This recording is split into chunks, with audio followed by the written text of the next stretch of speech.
नमस्कार, आप देख रहे हैं देश न्यूज। मैं हूं आपके साथ सूरज पाठक और हमारे खास कार्यक्रम वह जो जानना जरूरी है उसमें आपका स्वागत है। आज हम अपने इस खास कार्यक्रम में बात करने वाले हैं एक ऐसे विषय पर जिस विषय पर सभी की जिज्ञासा होती है। आपने नागा साधु का नाम तो सुना होगा। जैसे ही आपने यह नाम सुना, जैसे ही ये नाम आपके सामने आए, ये शब्द आपके सामने आए, आपके मस्तिष्क पर, एक आपके पटल पर एक तस्वीर उभरी, एक ऐसे सन्यासी की जो निर्वस्त्र है, एक ऐसे सन्यासी की जिसकी लाल आंखें क्रोध से भयंकर दिख रहा है, एक ऐसे सन्यासी की, एक ऐसे साधु की तस्वीर जिसके पूरे शरीर पर चिता की भस्म लिपटी हुई है, जिसके पूरे शरीर पर राख आपको देखने मिल रही है।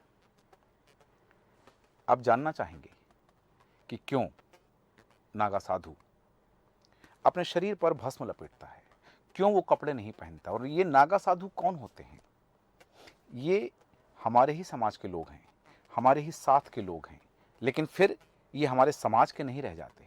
दरअसल कुंभ मेले में शाही स्नान में आपने युद्ध कला का प्रदर्शन करते हुए, स्नान को जाते हुए नागा साधुओं की टोली को जरूर देखा होगा।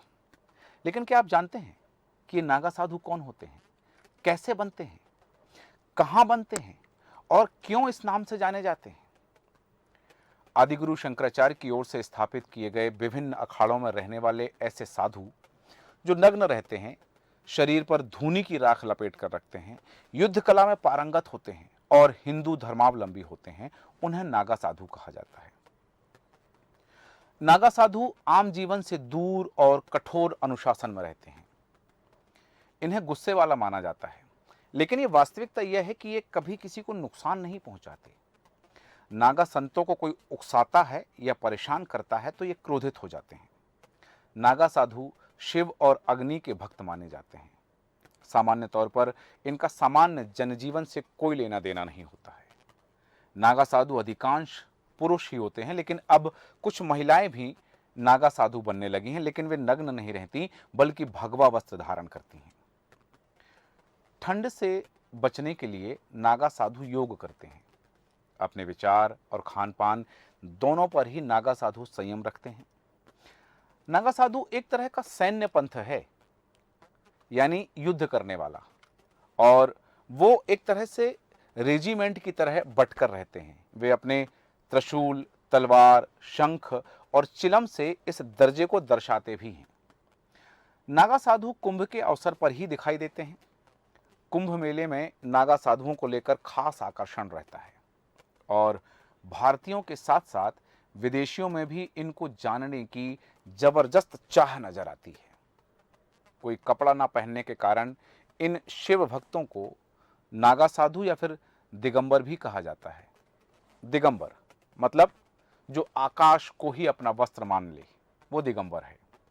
कपड़ों के नाम पर पूरे शरीर पर धूनी की राख लपेटे नागा साधु कुंभ मेले में शाही स्नान के समय खुलकर सामने आते हैं और शाही स्नान के समय अपनी अपनी मंडली के साथ आचार्य, महामंडलेश्वर और श्री महंत के रथों की अगुवाई करते हुए शाही स्नान करके पुण्य को प्राप्त करते हैं।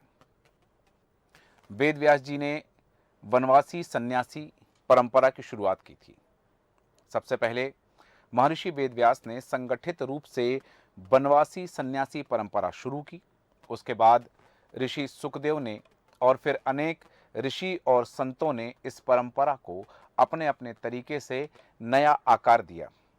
फिर सनातन धर्म के वर्तमान स्वरूप की नींव आदिगुरु शंकराचार्य ने रखी। शंकराचार्य का जन्म 5वीं शताब्दी ईसा पूर्व में हुआ था, जब भारतीय जनमानस की दशा और दिशा बहुत अच्छी नहीं थी।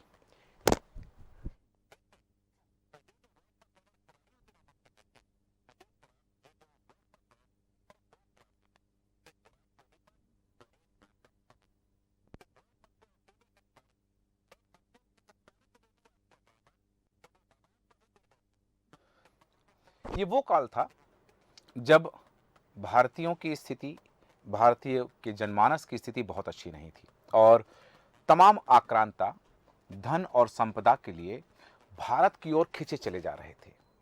कुछ खजाने को अपने साथ ले गए तो कुछ भारत में ही बस गए, लेकिन इससे शांति व्यवस्था में व्यवधान आया और साथ ही ईश्वर, धर्म, धर्मशास्त्रों के तर्क, शस्त्र और शास्त्र सभी में चुनौतियों का सामना करना पड़ा। ऐसे में शंकराचार्य ने सनातन धर्म की रक्षा के लिए देश के 4 कोनों पर 4 शंकराचार्य पीठ, गोवर्धन पीठ, शारदा पीठ, द्वारिका पीठ और ज्योतिर्मठ पीठ की स्थापना की। दरअसल अखाड़ों की स्थापना इसके बाद हुई है। मठ मंदिर की संपत्ति बचाने और सनातन धर्म की रक्षा के लिए विभिन्न संप्रदायों की सशस्त्र शाखाओं के रूप में अखाड़ों की स्थापना हुई थी। सामाजिक उथल पुथल के उस युग में केवल आध्यात्मिक शक्ति से ही इन चुनौतियों का मुकाबला संभव ना देख करके शंकराचार्य ने जोर दिया कि युवा साधु व्यायाम करके अपने शरीर को सुदृढ़ बनाएं और अस्त्र शस्त्र में भी निपुण बने। इसी के चलते ऐसे मठ बनाए गए जहां व्यायाम के साथ साथ शस्त्र का संचालन का भी अभ्यास कराया गया और इन मठों को ही अखाड़े का नाम दिया गया। सनातन धर्म में साधु संतों को ईश्वर की प्राप्ति का माध्यम माना जाता है। साधु संतों की वेशभूषा अलग होती है और वे भौतिक सुखों का त्याग करके सत्य व धर्म के मार्ग पर निकल पड़ते हैं। आमतौर पर साधु संत लाल, पीला या केसरिया इन रंगों के वस्त्रों में नजर आते हैं, लेकिन नागा साधु कभी कपड़े नहीं पहनते। वे कपकपाती ठंड में भी हमेशा नग्न अवस्था में ही रहते हैं। वे अपने शरीर पर धूनी या भस्म लपेट कर घूमते हैं। नागा का अर्थ होता है नग्न। नागा साधु आजीवन नग्न अवस्था में ही रहते हैं और वे खुद को भगवान का दूत मानते हैं। नागा साधुओं के नग्न रहने के पीछे कारण और नागा साधुओं से जुड़े रोचक तथ्य इस तरह से हैं कि बिना कपड़ों के क्यों रहते हैं और कौन से कारण हैं कि नागा साधु वस्त्र नहीं पहनते। दरअसल नागा साधु प्रकृति और प्राकृतिक अवस्था को महत्व देते हैं। वे इसलिए भी वस्त्र नहीं पहनते। नागा साधुओं का मानना है कि इंसान निर्वस्त्र जन्म लेता है, अर्थात यह अवस्था प्राकृतिक है। इसी भावना को आत्मसात करते हुए नागा साधु हमेशा निर्वस्त्र रहते हैं। नागा साधु दरअसल बाहरी चीजों को, बाह्य वस्तुओं को आडंबर मानते हैं। केवल नग्न अवस्था ही नहीं बल्कि शरीर पर भस्म और जटाजूट भी नागा साधुओं की पहचान है। नागा साधुओं को ठंड नहीं लगती क्या? कई बार सवाल उठता है। हाड़ कपाती हुई कड़कड़ाती ठंड में जहां लोगों की हालत बुरी हो जाती है, वहीं नागा साधु हर मौसम में बिना कपड़े के रहते हैं। ऐसे में कई लोगों के मन में यह सवाल होता है कि क्या नागा साधुओं को ठंड नहीं लगती? दरअसल इसके पीछे का रहस्य है योग। नागा साधु 3 प्रकार के योग करते हैं जो ठंड से निपटने में उनके लिए मददगार साबित होते हैं। वे अपने विचारों और खान पान पर संयम रखते हैं। इसके पीछे यह भी तथ्य दिया जाता है कि मानव का शरीर इस प्रकार बना है कि आप शरीर को जिस माहौल में ढालेंगे, शरीर उसी अनुसार ढल जाएगा। इसके लिए एक चीज की जरूरत है और वह है अभ्यास। नागा साधुओं ने भी अभ्यास के द्वारा अपने शरीर को ऐसा बना लिया होता है कि उन्हें ठंड नहीं लगती। और भी कई तथ्य हैं नागा साधुओं के जीवन से जुड़े हुए। दरअसल सवाल आता है कि नागा साधु कैसे बनते हैं?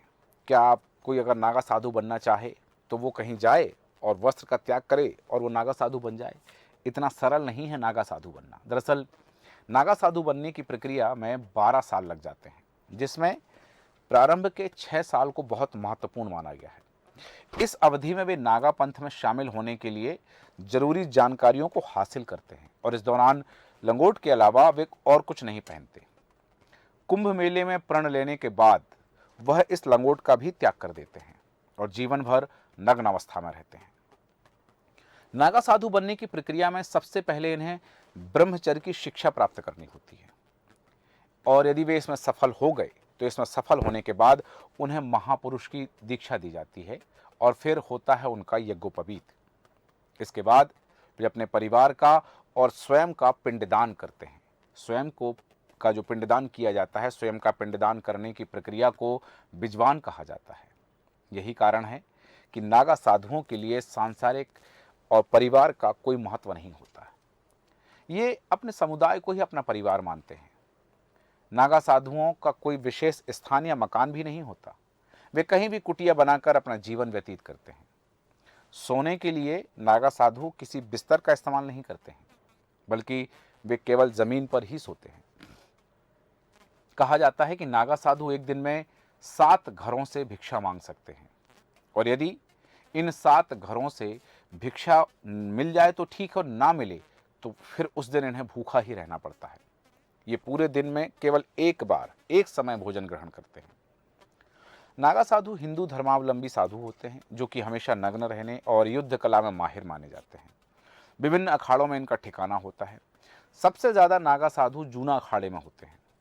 नागा साधुओं के अखाड़े में रहने की परंपरा की शुरुआत आदिगुरु शंकराचार्य द्वारा की गई थी। नागा साधु हिंदू धर्मावलंबी साधु माने जाते हैं, जो कि जैसा कि नाम से जाहिर है कि बिना वस्त्र के रहते हैं, नग्न रहते हैं। युद्ध कला इनकी प्रारंभिक शिक्षा होती है।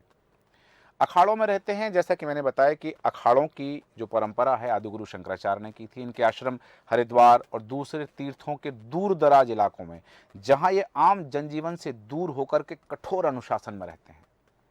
इनके गुस्से के बारे में कई किस्से और कहानियां प्रचलित हैं कि भीड़ इनसे दूर रहती है या फिर ये खुद भीड़ से दूर रहते हैं। लेकिन वास्तविकता यह है कि शायद ही ये कभी किसी को नुकसान पहुंचाते हों। हाँ, लेकिन अगर कोई बिना कारण इन्हें उकसाए या इन्हें नुकसान पहुंचाए या तंग करे तो फिर इनका क्रोध भयानक हो जाता है। कहा जाता है कि भले ही दुनिया अपना रूप बदलती रहे, लेकिन शिव और अग्नि के भक्त इसी स्वरूप में रहते हैं और इसी स्वरूप में रहेंगे। इनके योग के बारे में कि ये योग करते हैं, संयम रखते हैं, ये और एक रेजिमेंट की तरह बटे हुए हैं। ये एक सैन्य शक्ति का प्राय भी है। नागा साधु दरअसल मूल रूप से कुंभ में दिखाई देते हैं। नागा साधुओं को लेकर कुंभ में बड़ी जिज्ञासा होती है, बड़ा कौतूहल होता है। खासकर विदेशी पर्यटकों में कौतूहल होता है। इन्हें कपड़ा ना पहनने के कारण शिव भक्त भी कहा जाता है, दिगंबर भी कहा जाता है, नागा भी कहा जाता है। धूनी की राख लपेटे होते हैं, निर्वस्त्र रहते हैं, श्रद्धालुओं के सामने आते हैं। आमतौर पर ये मीडिया से दूरी बना के रखते हैं, ये अपना प्रचार प्रसार नहीं करना चाहते हैं। जैसा मैंने बताया कि पहले तो केवल पुरुष नागा साधु होते थे और अब कुछ महिलाएं भी नागा साधु की दीक्षा ले रही हैं, पर सार्वजनिक रूप से सामान्यतः वे नग्न नहीं होती हैं, गेरुआ वस्त्र लपेटे रहती हैं। भारतीय सनातन धर्म की वर्तमान स्वरूप की नींव रखने वाले आदिगुरु शंकराचार्य का जन्म 5वीं शताब्दी ईसा पूर्व में हुआ था। जब भारतीय जनमानस की दशा और दिशा, उस समय का जो इतिहास जानते हैं वो जानते हैं कि धर्मशास्त्रों को लेकर तर्क शास्त्र और शस्त्र सभी की बात उस समय होती थी। तब धर्म की स्थापना के लिए कई कड़े कदम उठाए गए। 4 पीठों का निर्माण कराया गया और उन पीठों के निर्माण में अब जो बात आती है कि नागा साधुओं की भूमिका बहुत महत्वपूर्ण रही थी। आदिगुरु शंकराचार्य को उस समय लगने लगा था कि सामाजिक उथल पुथल के इस युग में केवल आध्यात्मिक शक्ति चुनौतियों का सामना करने के लिए पर्याप्त नहीं है। तब उन्होंने अखाड़ों की शुरुआत की। पहलवानों की तरह अखाड़े में, मठों में जो युवा थे उनको तैयार किया गया कि जरूरत पड़ने पर शक्ति का प्रयोग कर सके और बाहरी आक्रमणों से निपटा जा सके। कई बार स्थानीय राजा महाराजा विदेशी आक्रमण की स्थिति में नागा योद्धा नागा साधुओं का सहयोग लिया करते थे। इतिहास में ऐसे कई गौरवपूर्ण युद्धों का वर्णन मिलता है जिसमें 40,000 से ज्यादा नागा योद्धाओं ने हिस्सा लिया। अहमद शाह अब्दाली द्वारा मथुरा वृंदावन के बाद गोकुल पर आक्रमण जब किया गया तो उस समय नागा साधुओं ने उनकी सेना का मुकाबला करके गोकुल की रक्षा की थी। नागा साधुओं का इतिहास बहुत पुराना है। नागा साधुओं के विषय में बहुत सारी बातें हैं, अनेक युद्ध में उनकी चर्चा आती है। आज़ादी के बाद जो अखाड़े बने या उसके पहले जो अखाड़े बने, तो आज़ादी के बाद इन अखाड़ों ने अपना सैन्य चरित्र त्याग दिया। इन अखाड़ों के प्रमुख ने जोर दिया कि उनके अनुयायी भारतीय संस्कृति और दर्शन के सनातनी मूल्यों का अध्ययन और अनुपालन करते हुए संयमित जीवन व्यतीत करें। भारत में इस समय 13 प्रमुख अखाड़े हैं, जिनमें प्रत्येक के शीर्ष पर महंत आसीन होते हैं। यदि हम बात करें सबसे पहले तो निरंजनी अखाड़ा। यह अखाड़ा कहा जाता है कि 826 ईस्वी में गुजरात के मांडवी में स्थापित हुआ था और इनके इष्टदेव भगवान शंकर के पुत्र कार्तिक स्वामी हैं। इनके दिगंबर साधु महंत व महामंडलेश्वर होते हैं। इनकी शाखाएं प्रयागराज, उज्जैन, हरिद्वार, त्र्यंबकेश्वर और उदयपुर में हैं। इसके बाद जूना दत्त अखाड़ा या जूना अखाड़ा। यह अखाड़ा 1147 में उत्तराखंड के कर्णप्रयाग में स्थापित हुआ था। इसे भैरव अखाड़ा भी कहते हैं। इनके इष्टदेव रुद्र अवतार दत्तात्रेय हैं। इनका केंद्र वाराणसी के हनुमान घाट पर माना जाता है। हरिद्वार में माया देवी मंदिर के पास इनका आश्रम है। इस अखाड़े के नागा साधु जब शाही स्नान के लिए संगम की ओर बढ़ते हैं तो मेले में आए श्रद्धालुओं समेत पूरी दुनिया की सांसें उस अद्भुत दृश्य को देखने के लिए रुक जाती हैं। आजकल इनके पीठाधीश्वर स्वामी अवधेश आनंद गिरी महाराज हैं। इसके बाद क्रम आता है महानिर्वाण अखाड़े का। महानिर्वाण अखाड़ा 671 ईस्वी में स्थापित हुआ था। कुछ लोगों का मत है कि इसका जन्म बिहार झारखंड के बैजनाथ धाम में हुआ था, जबकि कुछ इसके उत्पत्ति या इसके जन्म को लेकर बात करते हैं कि हरिद्वार में नील धारा के पास इस अखाड़े की उत्पत्ति हुई। इनके इष्टदेव कपिल महामुनि हैं। इनकी शाखाएं इलाहाबाद, हरिद्वार, उज्जैन, त्र्यंबकेश्वर, ओमकारेश्वर और कनखल में हैं। इतिहास के पन्ने बताते हैं कि 1260 में महंत भगवानंद गिरी के नेतृत्व में 22,000 नागा साधुओं ने कनखल स्थित मंदिर को आक्रमणकारी सेना के कब्जे से छुड़ाया था। वर्षों प्राचीन पाशुपत परंपरा से उज्जैन स्थित महाकाल ज्योतिर्लिंग पर नित्य प्रति इसी अखाड़े के पूरी नामा नागा साधुओं के महंत भस्म चढ़ाते आ रहे हैं। और जब मराठा शासन काल में मंदिर का जीर्णोद्धार हुआ, उस समय रामेश्वरपुरी थे, उनके बाद नरसिंहपुरी, मायापुरी, रामपुरी, भागीरथपुरी, गोपालपुरी, हेमपुरी, शंकरपुरी, भैरवपुरी और रेवांगीरपुरी, प्रकाशपुरी और वर्तमान में महंत दयापुरी हैं, जो कि महाकाल मंदिर परिसर में निवास करते हैं और लगभग 5,000 वर्षों प्राचीन परंपरा का सतत पालन करते आ रहे हैं। इसके बाद हम बात करेंगे अटल अखाड़े की।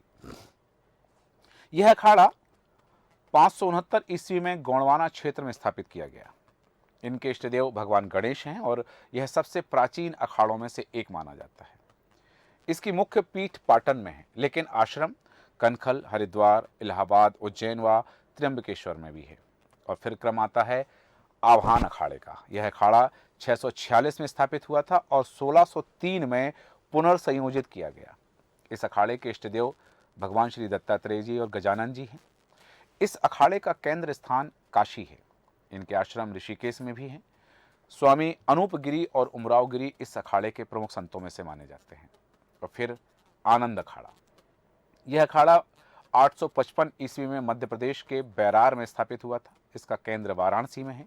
इनकी शाखाएं इलाहाबाद, हरिद्वार, उज्जैन में भी हैं। इसके बाद हम बात करेंगे पंचाग्नि अखाड़ा। जैसा कि कहा कि नागा साधु शिव और अग्नि के उपासक होते हैं। पंचाग्नि अखाड़े की स्थापना सन 1136 में हुई थी। इनकी इष्ट देव जो हैं वो गायत्री हैं और इनका प्रधान केंद्र काशी में है। इनके सदस्यों में चारों पीठ के शंकराचार्य, ब्रह्मचारी, साधु व महामंडलेश्वर शामिल हैं। परंपरा के अनुसार इनकी शाखाएं इलाहाबाद, हरिद्वार, उज्जैन व त्र्यंबकेश्वर में है। और फिर आता है नागपंथी गोरखनाथ अखाड़ा। यह अखाड़ा 866 ईस्वी में अहिल्या गोदावरी के संगम पर स्थापित हुआ था। इनके संस्थापक पीर शिवनाथ जी हैं और इनका मुख्य दैवत्व गोरखनाथ हैं और इनमें 12 पंथ हैं। यह संप्रदाय योगिनी कोल नाम से प्रसिद्ध है। इनकी त्र्यंबकेश्वर शाखा त्र्यंबका मठिका नाम से प्रसिद्ध मानी जाती है। वैष्णव अखाड़ा। यह बालानंद अखाड़ा कहा जाता है कि 1595 में दारागंज में श्री मध्य मुरारी में स्थापित हुआ था। समय के साथ इसमें निर्मोही, निर्वाणी, खाकी आदि 3 और संप्रदाय बन गए। इनका अखाड़ा त्र्यंबकेश्वर में मारुति मंदिर के पास था और 1848 तक शाही स्नान त्र्यंबकेश्वर में ही हुआ करता था। परंतु 1848 में शैव और वैष्णव साधुओं में पहले स्नान कौन करे, इस मुद्दे पर झगड़े हुए और श्रीमंत पेशवा जी ने यह झगड़ा मिटाया। उस समय उन्होंने त्र्यंबकेश्वर के नजदीक चक्र तीर्थ पर स्नान किया। 1932 में ये नासिक में स्नान करने लगे और आज भी ये नासिक में ही स्नान करते हैं। इसके बाद हम बात करेंगे उदासीन पंचायती बड़ा अखाड़ा। यह अखाड़ा 1910 में स्थापित हुआ था और इस संप्रदाय के संस्थापक श्री चंद्र आचार्य उदासीन हैं। इनमें सांप्रदायिक भेद हैं। इनमें उदासीन साधु, महंत व महामंडलेश्वरों की संख्या ज़्यादा है। उनकी शाखाएं प्रयाग, हरिद्वार, उज्जैन, त्र्यंबकेश्वर, भदेनी, कनखल, साहिबगंज, मुल्तान, नेपाल व मद्रास में भी इस अखाड़े की शाखाएं हैं। इसके बाद 11वें नंबर पर आता है उदासीन नया अखाड़ा। यह अखाड़ा 1710 में स्थापित हुआ था। इसे बड़ा उदासीन अखाड़ा में के कुछ साधुओं से विभक्त होकर यह स्थापना की गई थी। इसके प्रवर्तक महंत सुधीर दास जी थे। इनकी शाखाएं प्रयागराज में हैं, हरिद्वार में हैं, उज्जैन और त्र्यंबकेश्वर में भी इनकी शाखाएं हैं। इसके बाद हम बात करेंगे निर्मल पंचायती अखाड़े की। यह अखाड़ा 1784 में स्थापित हुआ था। 1784 में हरिद्वार कुंभ मेले के समय एक बड़ी सभा में विचार विनिमय करके श्री दुर्गा सिंह महाराज ने इसकी स्थापना की थी। इनकी इष्ट पुस्तक श्री गुरु ग्रंथ साहब है। इनमें सांप्रदायिक साधु, महंत व महामंडलेश्वर की संख्याएं बहुत ज़्यादा है। इनकी शाखाएं भी प्रयागराज में हैं, हरिद्वार में हैं, उज्जैन और त्र्यंबकेश्वर में इनकी शाखाएं। इसके बाद हम बात करेंगे निर्मोही अखाड़ा। सभी ने इस अखाड़े का नाम सुना हुआ होगा। निर्मोही अखाड़े की स्थापना 1720 में रामानंदाचार्य ने की थी। इस अखाड़े के मठ और मंदिर उत्तर प्रदेश, उत्तराखंड, मध्य प्रदेश, राजस्थान, गुजरात और बिहार में है। पुराने समय से इनके अनुयायियों को तीरंदाज और तलवारबाजी की शिक्षा दिलाई जाती थी। ऐसा भी माना जाता है कि प्राचीन काल में एक लोमस नाम के ऋषि थे जिनकी आयु अखंड है। कहते हैं जब 1000 ब्रह्मा समाप्त होते हैं तो उनके शरीर का एक रोम गिरता है। आचार्य लोमस ऋषि ने भगवान शंकर के कहने पर गुरु परंपरा पर तंत्र शास्त्र पर आधारित सबसे पहले आगम मठ की स्थापना की, जो सबसे प्राचीन है विश्व में, जिसका मुख्यालय वर्तमान में हिमालय में कहीं पर स्थित है। सभी लोग उसे जानते नहीं हैं। आगम अखाड़े के साधु बहुत ही रहस्यमय होते हैं। पूजा ध्यान करते हुए वो भूमि का त्याग करके अधर में हो जाते हैं, या यूं कहें कि हवा में हो जाते हैं। ये अखाड़ों की जानकारी है। दरअसल नागा बनने की जब हम बात कर रहे हैं तो ये जो प्रक्रिया है ये बहुत कठिन होती है। अनुशासन में रहते हैं। नागा साधुओं के पंथ में शामिल होने की प्रक्रिया में जैसा मैंने बताया कि 12 साल लगते हैं, लेकिन 6 साल बहुत कठिन होते हैं और 6 साल उनकी परीक्षा का समय होता है और एक योग्य व्यक्ति उनको बनाया जाता है, महापुरुष और अवधूत उनको बनाया जाता है। और अंतिम प्रक्रिया जो होती है वह महाकुंभ के दौरान होती है, जिसमें उनका स्वयं का पिंडदान करा के दंडी संस्कार आदि कराकर उनको शामिल किया जाता है। नागा साधु, बहुत सारी तस्वीरें आपके सामने खुलकर आई कि क्यों बनते हैं नागा साधु, कैसे बनते हैं नागा साधु, क्या प्रक्रिया होती है। अब आप सोचिए कि जो व्यक्ति खुद अपना और अपने परिवार का पिंडदान कर दे वह सामाजिक जीवन से दूर हो जाता है, वह सामाजिक सरोकार नहीं रखता है, उसकी अपनी एक दुनिया होती है, वह अपनी भक्ति में लीन होता है। क्रोध में दिखते हैं पर कभी किसी का अहित नहीं करते, किसी को नुकसान नहीं पहुंचाते हैं। नागा साधुओं के संदर्भ में ये जानकारी बहुत सूक्ष्म है, बहुत रहस्य है नागा साधु के जीवन के। बहुत सारी तपस्याएं, वो किस किस तरह की तपस्याएं करते हैं, किस किस तरह के संस्कार उनके होते हैं, ये बहुत सारे रहस्य हैं और इन रहस्यों का उद्घाटन हम अगली कड़ी में करेंगे। उसमें आपको बताएंगे कि नागा साधु दीक्षा लेने के बाद उनका जीवन कैसा होता है, वो कौन लोग होते हैं, कैसे चयन किया जाता है कि कौन व्यक्ति नागा साधु बन सकता है और किस अखाड़े के नागा साधु के लिए क्या नियम होते हैं। हर अखाड़े के अलग अलग नियम हैं। संस्कार सभी के लगभग एक हैं, नियम अनुशासन सभी का एक है, लेकिन कई बार नियम अलग अलग अखाड़ों के बदल जाते हैं। शिव की भक्ति, अगम और निगम, इसमें गोरखनाथ संप्रदाय के लोग भी होते हैं। एक चीज़ आपको और बता देना चाहेंगे, आपने देखा होगा कि कई बार अघोरी जिन्हें हम कहते हैं वो अलग होते हैं, नागा साधु अलग होते हैं। अगले एपिसोड में हम आपको बताएंगे कि नागा साधु और अघोरी में क्या भेद होता है। तब तक आप बने रहें देश न्यूज के साथ। मुझे दीजिए इजाज़त और नई जानकारियों के साथ फिर आपसे हाजिर होंगे। नमस्कार।